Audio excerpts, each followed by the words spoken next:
পেঁয়াজ, রসুন, আদা, জিরেই হোক বা ধনে মরিচ কিংবা হলুদ, বাড়িতে বাড়িতে শিলনোড়াতেই পেশাই হতো সব। তাই গৃহস্থের হেসেলে ছিল এর অনিবার্য উপস্থিতি। কিন্তু দিন বদলেছে। প্যাকেটজাত মশলা আর ইলেকট্রিক ব্লেন্ডারের দাপটে প্রায় হারিয়েই গেছে শিলনোড়া। তাই দীর্ঘদিন ধরে শিল কাটা ও হাঁক দিয়ে পাড়ার গলিতে গলিতে ঘুরে বেড়ানো মানুষগুলো এখন ব্রাত্য। অস্তিত্বের সংকটে ভুগছেন তারা।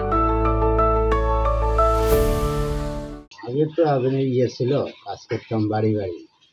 এখন তো অনেক সংখ্যা কমে গেছে, মেশিন বার হয়েছে, প্যান্টের জিনিস বার হয়েছে, গুঁড়া বার হয়েছে, এর জন্য আমাদের কাজ এখন কমে গেছে।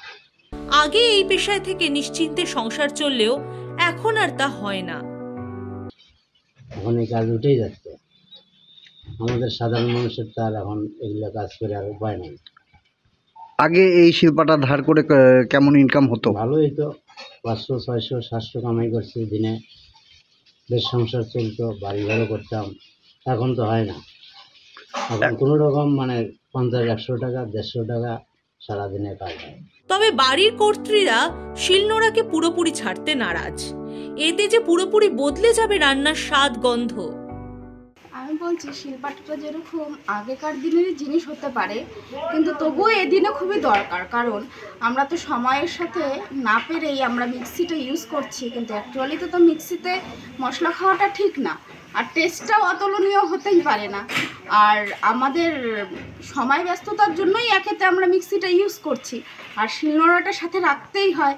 কিছু ভালো খাবার খেতে গেলে, কিছু সময় টেস্টি খাওয়ার অনুভব করতে গেলে তখন তো কিছু শিলনোড়াটাকে, আর শিলনোড়াটা অ্যাকচুয়ালি আমাদের মা ঠাকুমারা ইউজ করেছে, আমরাও চেষ্টা করছি করতে, কিন্তু পারছি না, কি করব। তবুও রাখার চেষ্টা করছি, পুরনো স্মৃতি তো আর ভোলা যায় না। আর বাচ্চা কাচ্চাদের শিলনোড়াতে বাটাটা খাওয়াই ঠিক হয়। আর অল্প কিছু পরিমাণে জিনিস বাটার কারণে শিলনোড়া সর্বদাই লাগবে। তাই আমি চাই আমি এক গৃহবধূ সবার ঘরেই যাতে শিলনোড়াটা ঠিকঠাকভাবে থাকে। আমি শিলপাটাটা ইউজ করি, কারণ কি শিলপাটা রান্নার মিক্সির থেকে স্বাদ বেশি। যদিও সময়ের অভাব, সেই জন্য অনেকেই মিক্সিটা ইউজ করে, কিন্তু আমার মতে আমি শিলপাটাটা ইউজ করি। কারণ কি বলবো, সব কিছু মিক্সিতে ভালো হয় না। শিলপাটাতে যেরকম খাটনি হয় ঠিক আছে, কিন্তু স্বাদটা হয় অন্যরকম।